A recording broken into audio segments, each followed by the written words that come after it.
Hi guys! Welcome back to my channel. Ang tindi ng punishment ni Kuya sa mga housemates. Ito nga makikita sa mga mata ni GM na word siya kay Fiang. Kasi nga ang mukha ni Fiang ay hindi may pagkakaila na pagod na. Kahit ang ibang housemate ay pagod na din.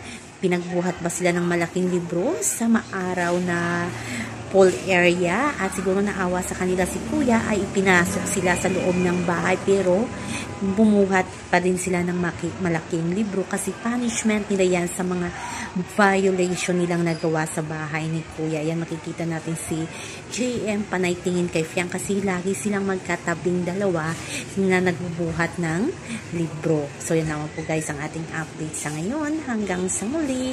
Bye-bye. Always remember, wag po tayong magpaka-stress. So abangan natin. Ito yung pinakahihintay ng lahat. Sino kaya ang papasok na bagong housemate ni Kuya? Related ba ito kay Fiang, kay GM, kay Julie o sa ibang housemate? Ex ba to? So yan naman po guys ang ating update. Bye-bye!